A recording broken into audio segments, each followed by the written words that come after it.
Bana mboka, bana Congo, mbote na bino. Aujourd'hui, c'est le 1er juillet de l'an en cours 2023. Hier, dans la souffrance, nombreux naïfs et nombreux esclaves de régimes de succession en place ont célébré cette journée mémorable. Elle doit être célébrée malgré nos souffrances. Car en effet, c'est dans cette date-là, le 30 juin, que l'occidental, qui s'est fait faussement appeler l'homme blanc, a fini par capituler. Ça signifie qu'il a finalement compris que l'autochtone, l'homme noir, l'a défié. Et cet homme-là, qu'il appelait macaque, animal, sauvage, primitif, en avait marre et il voulait lui prouver qu'il est aussi humain que lui, au même titre que lui, et qu'il méritait le respect comme lui, qui s'appelait faussement les Blancs. Oui, cette journée est passée. Mais nous devons nous souvenir de tous ceux-là qui sont tombés au front, qui ont donné de leur sang pour que nous en arrivions là où nous sommes. La liste est longue. Souvenez-vous de nos pères et de nos mères de l'indépendance. Ceux-là qui sont morts bien avant, pendant les 80 ans de la dictature belge, de l'homme faussement appelé blanc. Et après, ce que nous avons appelé l'indépendance, de la dictature qui s'en est suivie 5 ans après. En fait, le Congo n'a eu de répit que pendant 2 ans, 3 ans, et les troubles ont commencé. Disons 1 an. Nous avons goûté à cette démocratie à l'époque de Lumumba. Alors, la date est passée, mais souvenons-nous de cet homme ici. Dont le livre s'intitule comme vous voyez là-bas, Congo, terre d'avenir, est-il menacé? C'est un livre posthume que nos programmes scolaires ne mentionnent pas pour enseigner à nos enfants ce qu'a été l'un des hommes qui ont lutté pour l'indépendance. Souvenez-vous encore de lui, de cette photo. Ça s'est publié en anglais, intitulé Death in the Congo, la mort au Congo. Souvenez-vous du feu président Joseph Kasavubu. Souvenez-vous de la mère, la grand-mère, la sœur Kimpavita. Souvenez-vous des compatriotes et patriotes Simone Kimbangu et des rois qui les ont précédés. Et il n'y avait pas que seulement dans la province du Bas-Congo ou dans le royaume Congo de l'époque. C'est partout à travers le Congo où il y a eu des combattants de l'indépendance de résistants dont les têtes ont été tranchées à cause de l'égoïsme et de la méchanceté de celui que nous appelons l'homme blanc. En effet, cette personne qui s'appelle homme blanc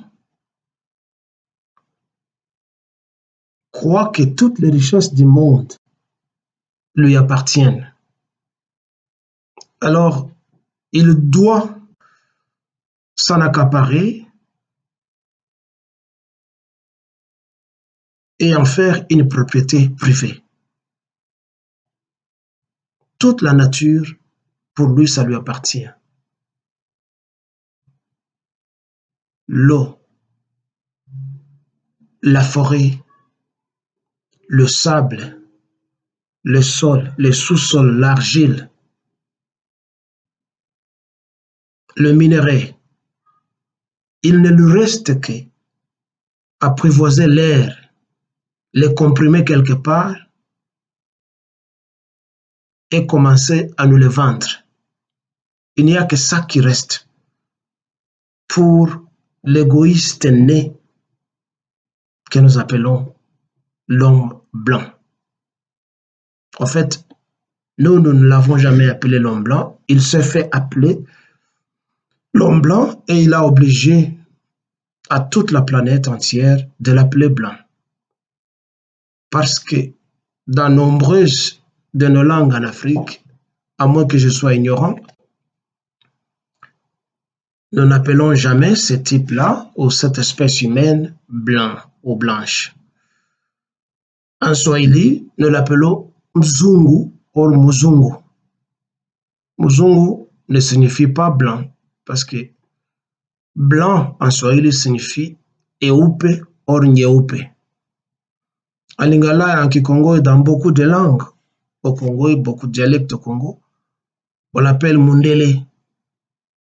Mundele ne signifie pas blanc parce qu'en Lingala ou en Kikongo, on dit Pembe, ce qui signifie blanc,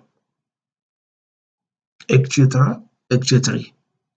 Donc, en aucune de nos langues, nous avons appelé cet être méchant sur cette planète qu'il était de la race blanche. Mais souffrant d'un complexe d'infériorité qui s'est mué en complexe de supériorité, il a cru que c'est le blanc qui représente la pureté de la peau et que le noir, c'est la saleté. Pourtant, c'est le contraire. Ce qui est pur est propre. Ce qui est pur est sain. Ce qui est pur a un sens de salubrité et non pas de l'insalubrité, que ce soit spirituel, sociologique, économique et que sais-je encore. Et pourtant, la race entre guillemets appelée blanche est maquillée par l'insalubrité. Ça signifie la saleté, laquelle les valeurs sociales négatives, les valeurs spirituelles négatives, les valeurs de besoins de base négatives, alors vous arrangez l'égoïsme, l'égocentrisme, le chichisme, etc. Les valeurs politiques négatives, politico-économiques négatives, là où il y a le capitalisme qui se base sur l'exploitation de la force ou de la masse, de la force humaine afin d'enrichir un individu ou un groupe d'individus au détriment de toute la société humaine en général. Oui, les politiciens et les sociologues vont vous amener plusieurs définitions, mais en bref, le capitalisme, c'est cette exploitation de la force humaine pour enrichir une portion des êtres humains aux grandes dames de la majorité. Ainsi, ils iront à travers le monde pour s'accaparer de la force physique du travail des Noirs, des Indiens, jusqu'à décimer les Amérindiens. L'histoire, je pense, nombreux parmi vous, vous la connaissez. Et après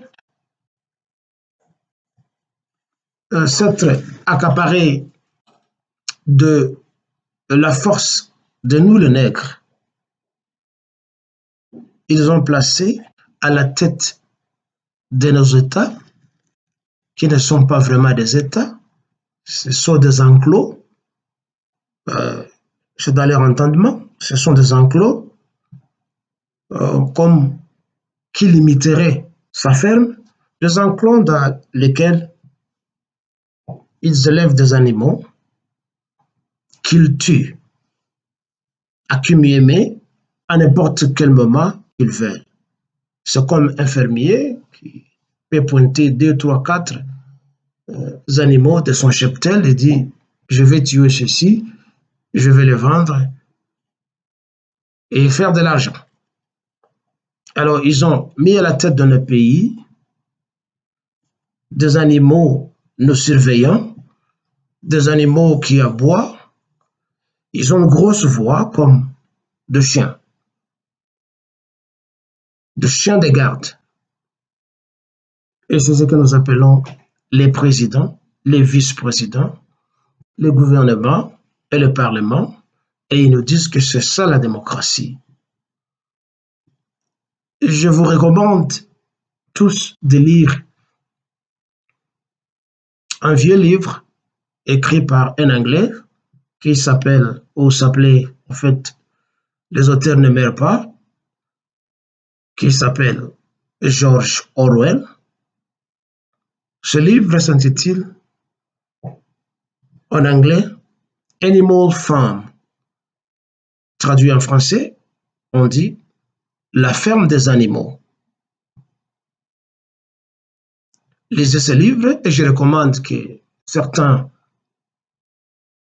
départements ou ministères de l'éducation de nos pays puissent s'en imprégner,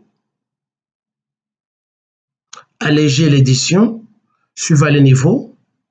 Je vais parler des niveaux primaires, secondaires et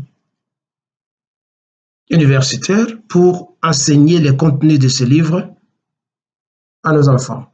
C'est la science, cette science-là n'a pas de couleur. Donc, si un noir aussi écrivait un livre de la sorte, on peut aussi le recommander. Mais ce livre, bien que ça ait été écrit par un homme qu'on appelle blanc, contient toujours son pesant d'or.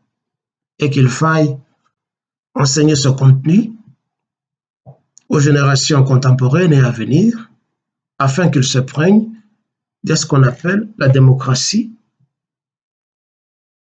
qui se cache derrière la dictature. Oui, ça avait été une ironie, un livre ironique qu'il avait adressé au système communiste de Russie à l'époque de Staline.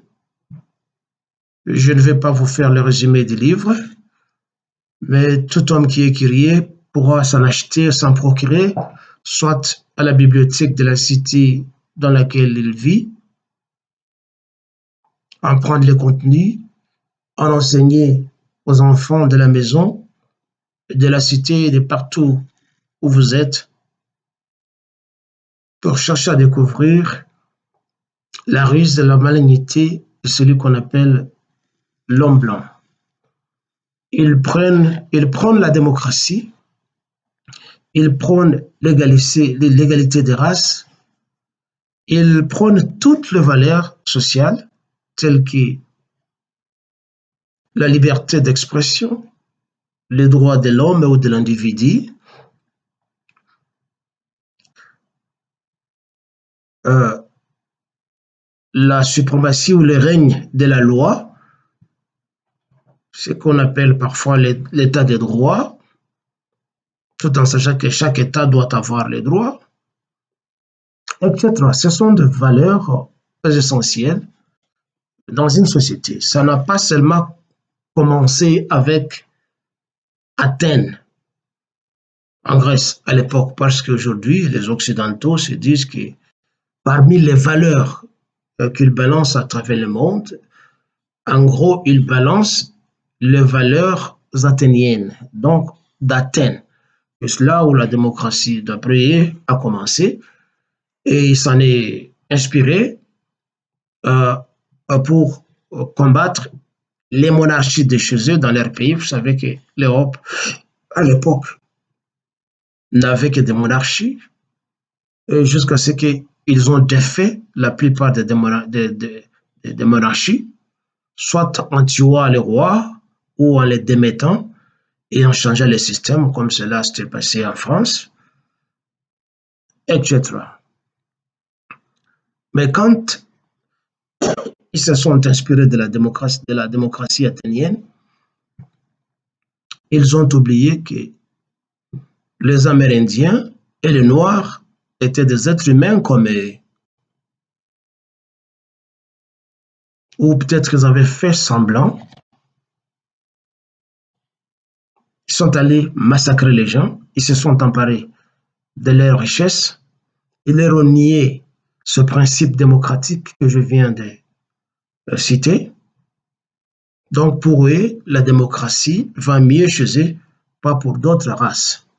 C'est ce que Jacques Chirac, un jour, dans les années 70, ou dans les années 80, je pense, avait osé dire, peut-être quand il était encore maire de Paris, que la démocratie, c'est un luxe pour les Africains, mais pas pour. Et pour eux, c'est normal, ils sont nés avec la démocratie et que c'est un principe exclusif pour leur race. Mais alors, pourquoi brandir la démocratie comme étant la condition sine qua non pour investir dans un pays, en Afrique et partout à travers le monde, pendant qu'ils font le contraire de ce qu'ils prêchent? Paradoxalement, ce qu'ils font chez nous est totalement différent de ce qu'ils veulent chez eux. On doit mettre des chiens de garde, que nous appelons des présidents chez nous, qui aboient chaque fois que nous réclamons nos droits. Soit ils nous emprisonnent, ils nous bastonnent, ils nous lapident, ils nous pendent, ils nous exécutent, ils nous jettent dans des sacs, dans l'eau, ils nous brûlent, comme cela s'était passé d'après ce que nous apprenons sur les compatriotes, l'éternel, l'immortel Patrice Emery Lumumba. Sa disparition était cruelle parce qu'il a osé réclamer les droits des Noirs. Il en était de même avec Kimbangu, qui était mort après une trentaine d'années dans une prison pour rien, pour avoir réclamé la liberté et l'indépendance de l'homme noir.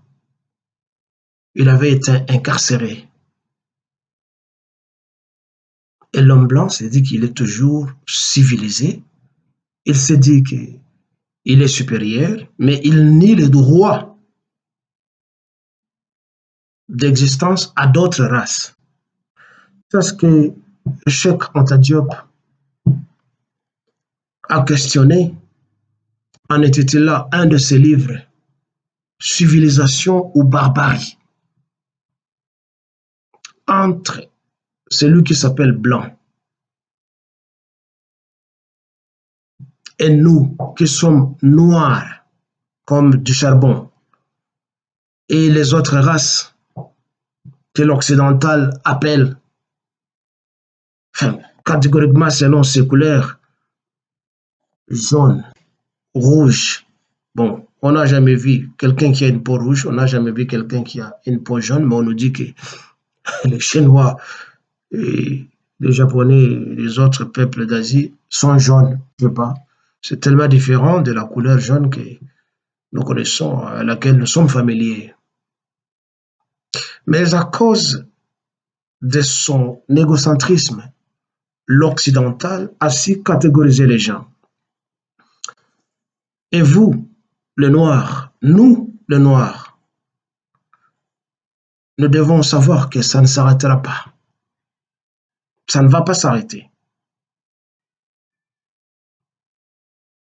Ce racisme-là, ça ne va pas s'arrêter. Ce préjugé racial. Cependant, nous devons être fiers de notre peau,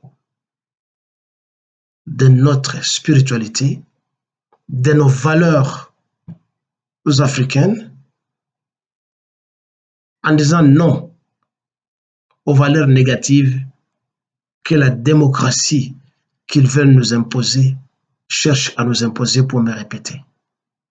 La démocratie, c'est une valeur corrompue par l'occidental moderne. Et je ne pense pas que la démocratie athénienne de l'époque des empereurs romains proclamait de valeurs négatives telles que l'homosexualité, le lesbianisme, la sodomie et la mutilation des organes sexuels, etc., que vous connaissez, qu'ils appellent sous un acronyme LGBTQ. Je ne pense pas que ce soit la démocratie originale, bien que je sache que les principes et valeurs humaines évoluent selon les siècles, selon les ères, mais dès que ces valeurs deviennent corrompues, elles ne valent plus la chandelle. L'homme blanc, entre guillemets, fait la honte de l'espèce humaine en cherchant à imposer à ses semblables humains, malgré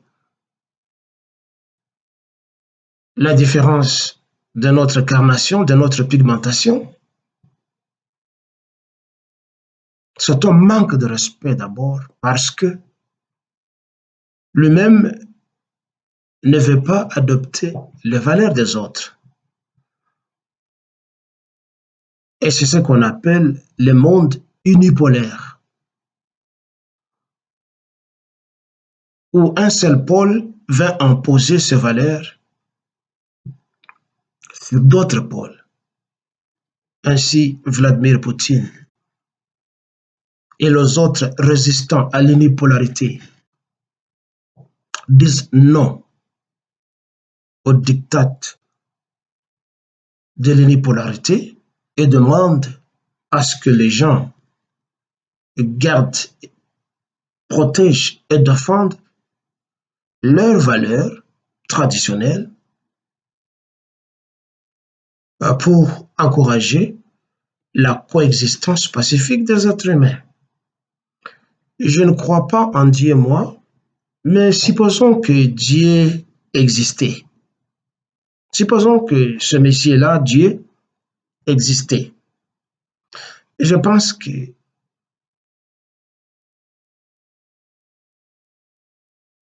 a ou il avait raison de créer différentes espèces d'êtres humains, de plantes, quelque part qu'on appelle la biodiversité,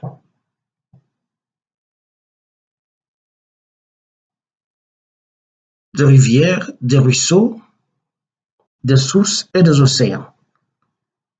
Si l'unipolarité était le facteur dénominateur, il fallait qu'il y ait des océans partout et non pas de rivières et de ruisseaux. Il fallait qu'il y ait seulement des gros arbres et non pas des petits arbres. Il fallait que tout le monde ait la même pigmentation de la peau et le même phénotype de leur corps et le même génotype de leur corps aussi. Il fallait qu'il n'y ait pas de beau, de laid, de court et de grands détails. On respecterait alors l'unipolarité. Mais du fait qu'il y a diversité de choses, des objets, des êtres, des animaux, oiseaux, poissons, etc., ça prouve qu'il y a une merveille dans cette diversité des éléments vivants de la nature. L'air, par exemple, n'est pas totalement homogène. Il est hétérogène. Il y a l'air frais, l'air froid, l'air chaud, l'air humide, etc. Ça doit nous rappeler, et rappeler surtout à celui qui s'appelle race supérieure, que la diversité doit être respectée et non pas imposer seulement sa marque. C'est bien avant les années 20 qu'en Amérique et aussi en Europe, parce que les Américains sont tous des Européens, qu'avait commencé un mouvement qu'on a appelé à l'époque l'eugénisme. Eugénisme. Et je sais que chez nous, beaucoup de gens s'appellent des eugènes. Les hommes s'appellent Eugène et les femmes s'appellent Eugénie. Mais dès aujourd'hui, pour ceux-là qui ne sont pas informés, vous devez vous débarrasser de ce nom parce que l'origine de ce nom, c'est un mouvement de préjugés raciaux bien dans les années 20 qui s'appelait l'eugénisme, qui s'occupait ou qui se basait sur la classification de races, chercher à classifier les meilleures races, les races fortes, les races belles et surtout les races ou la race supérieure. C'est par là que mène la fameuse suprémacisme, le fameux suprémacisme des hommes blancs qui s'appelle supérieur. Ça provient du mouvement scientifico-philosophique appelé l'eugénisme. Vous devez savoir que l'eugénisme n'était pas différent du nazisme. En fait, les nazis se sont inspirés de l'eugénisme, un mouvement qui se répandit surtout en Amérique et vers l'Europe. Et dans d'autres îlots éparpillés à travers le monde, dans lesquels les Occidentaux se sont réfugiés, tels que la Nouvelle-Zélande, l'Australie, etc., le Canada, où ils sont allés décimer les populations autochtones. Vous vous rappelez dans l'histoire de la Deuxième Guerre mondiale, pendant que la Russie était déjà entrée en Berlin pour libérer les Allemands et les Européens en général de la menace des nazis, les Américains étaient toujours chez eux. Ils étaient arrivés peut-être un an avant la fin de la guerre. Pourquoi? C'est parce qu'ils étaient des mèches avec les nazis d'Allemagne, avec Hitler, parce qu'ils pratiquaient la même philosophie, la ségrégation raciale qui faisait rage en Amérique à l'époque, déclenchant ainsi avec les temps le mouvement social contre le racisme qui a été porté même en ce moment par un fait révérend Martin Luther King. Il était contre l'eugénisme et qui avait en son sein des soldats racistes tels que le Ku Klux Klan et bien d'autres groupes terroristes qui pendaient les Noirs, qui ne voulaient pas voir les Noirs. L'Amérique est arrivée en retard en Europe, en Allemagne, malgré son débarquement tonitruant sur la baie de la Normandie. Et quand les avions alliés se sont mis à bombarder Berlin et l'Allemagne en général, ils avaient épargné beaucoup d'usines, beaucoup de compagnies telles que des compagnies pharmaceutiques, des compagnies telles que Siemens, Mercedes-Benz, etc. Ils avaient épargné toutes ces sociétés. Ils ne les avaient pas bombardées. Ils s'étaient mis à bombarder des populations civiles qui étaient parfois dans des zones où il n'y avait pas la guerre. Parce qu'ils avaient ce sentiment raciste, les Américains. Mais aujourd'hui, comme on l'a dit, l'histoire, la version de l'histoire que le monde apprend est toujours écrite par ce qui s'appelle des vainqueurs. Ceux qui ont gagné la Deuxième Guerre mondiale, ce n'étaient pas des Américains, ce n'étaient pas des Occidentaux.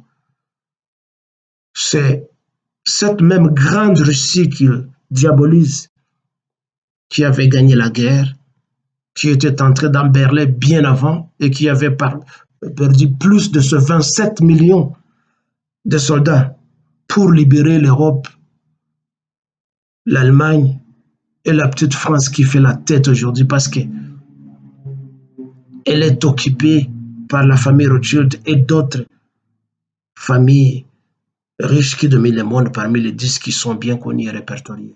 La France ouvre sa sale gueule aujourd'hui contre la Russie, alors que plusieurs fois la Russie est venue à la rescousse de la France. La France ignore qu'à deux ou trois reprises, l'armée soviétique a défait leur tentative d'entrer à Moscou. Et aujourd'hui, la France est en train d'ouvrir sa sale gueule pour parler contre le leader historique, Vladimir Poutine.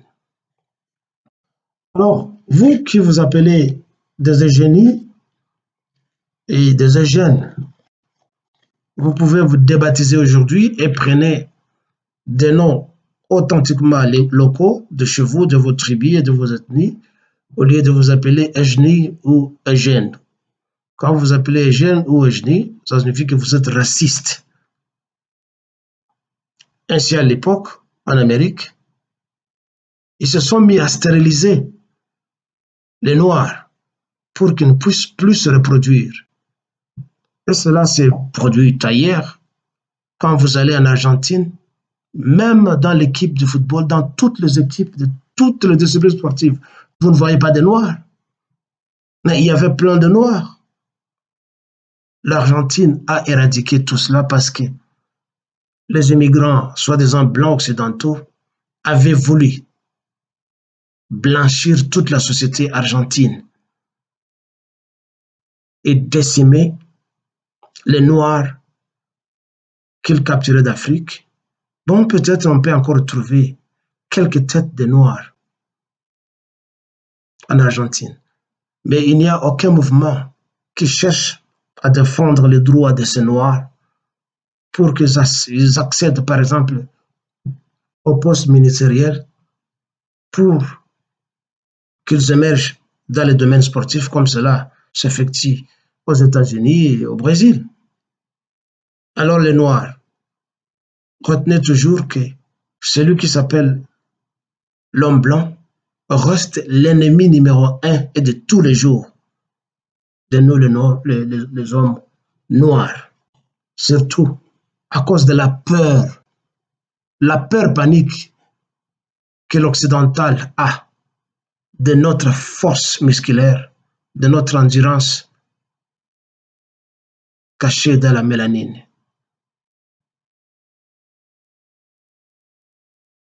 très chers panafricanistes, je demande votre indulgence. Je voudrais parler dans ma langue de mon pays, ça signifie les Lingala, les Swahili, et sans doute je vais aussi épicer ce parler avec un peu du français.